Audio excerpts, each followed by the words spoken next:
Hello everyone, this is Aditya, and today we are going to see the explanation of one of the most famous experiments of classical mechanics, that is the Newton's Cradle experiment.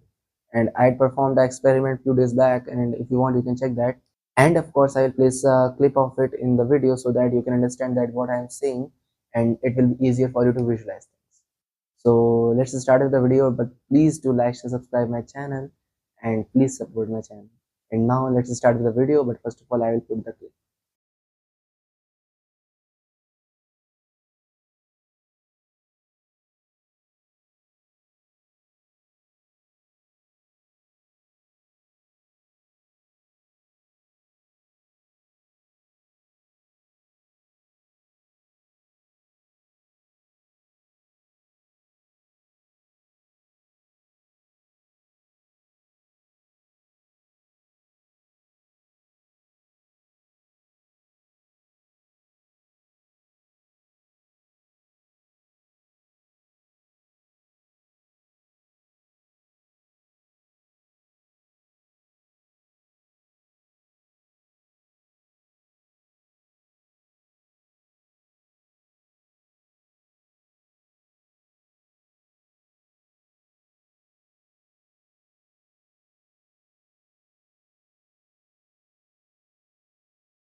I hope that you all must have watched the clip, and now let's see the explanation part.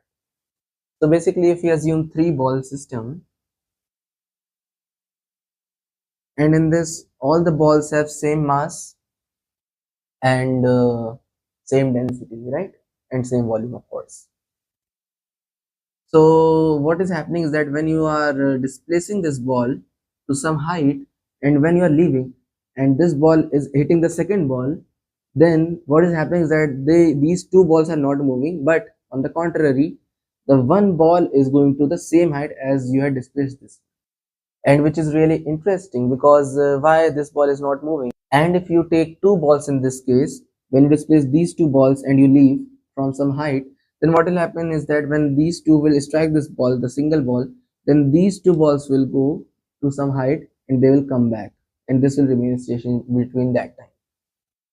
So it is really interesting to understand that why is it happening, that why the number of balls that are being displaced to a height, and when they are hitting some left out balls, then why the same number of balls are going upwards, and then the cycle is going on. And of course, if the collision is always elastic, and there's no friction and there's no resistance, you perform it in vacuum, and of course this process will continue till infinity. But of course no collision is 100% elastic, right? So it is an ideal case, but of course it can perform not to that much accuracy, but still it's possible. So let's understand it mathematically, right?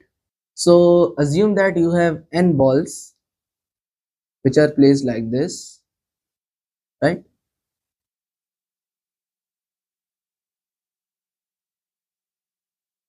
Okay, there are n balls, and out of which you are displacing y balls to a height, suppose h, right? Okay, so when those y balls are hitting the left out balls, then assume that x balls are displacing to some height, right? Okay, so let's assume that value is x, right?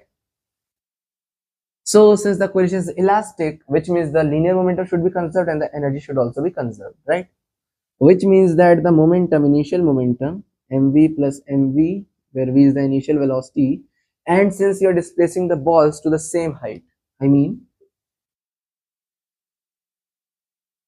they all are displaced by the same height h, which means that from the law of conservation of energy, half mv square is equal to mgh. So they are hitting with the same velocity of root 2 gh, right? Fine. Yeah. So all these velocity will be equal, and so on, is equal to m capital V plus m capital V, and so on.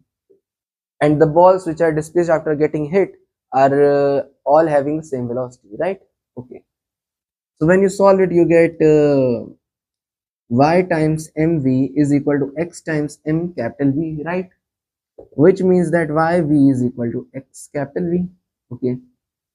Now you conserve the energy, you get half mv square plus half mv square and so on is equal to half m capital V square plus half m capital V square and so on and so forth, which means y by 2 mv square is equal to x by 2 mv square capital V square.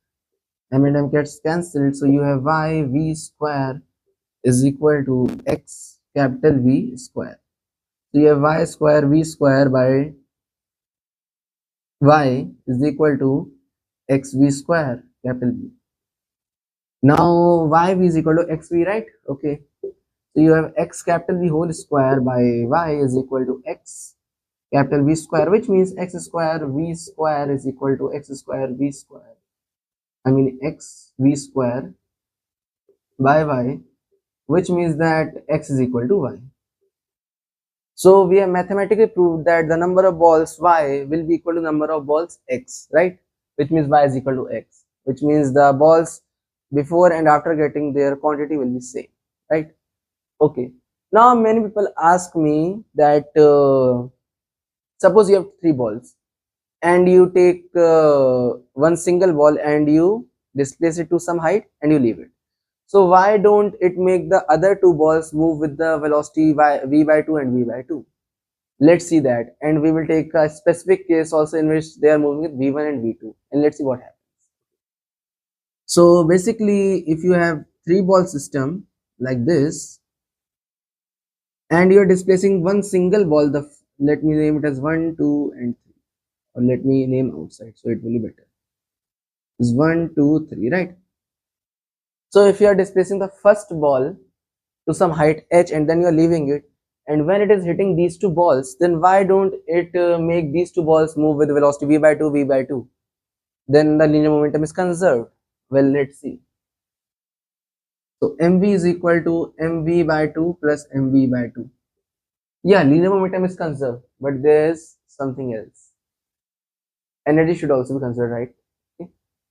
Which means half mv square must be equal to half mv by 2 whole square plus half mv by 2 whole square. And if you evaluate, you get 1 by 4 mv square, which is not equal to this. Which means the velocity can't be v by 2 and v by 2, right? Okay, now let's take a general case of v1 and v2. Suppose this is moving with v3 and this is moving with v2, right? Okay. So mv1, the velocity of the first ball, is equal to mv2 plus mv3, right? Okay. So v1 is equal to v2 plus v3. Okay, equation number 1. Fine. Now conservation of energy, half mv1 square is equal to half mv2 square plus half mv3 square, which means v1 square is equal to v2 square plus v1 square, I mean v3 square. Now take this equation, you get v1 is equal to v2 plus v3 square, both sides you get v1 square is equal to v2 square plus v3 square plus 2v1 v2. Now this is equal to v1 square, so v1 square is equal to v1 square plus 2v, this v3, sorry, 2v3 into v2, which means that this and this gets cancelled, so we have 2v3 is equal to 0, hence v2 is equal to 0 or v3 is equal to 0. But notice that if the velocity of the second ball is not equal to 0, then it will surely make the third ball move, right? So because of which the v3 won't be equal to 0, which implies that v2 will be equal to 0, but v3 will not be equal to 0, and in fact v3 is equal to v1, right? So it will go to the same height as that of v1, I mean the first ball. So I hope you understood the concept well, and if you understood this, then please do like and subscribe my channel, and bye bye, take care.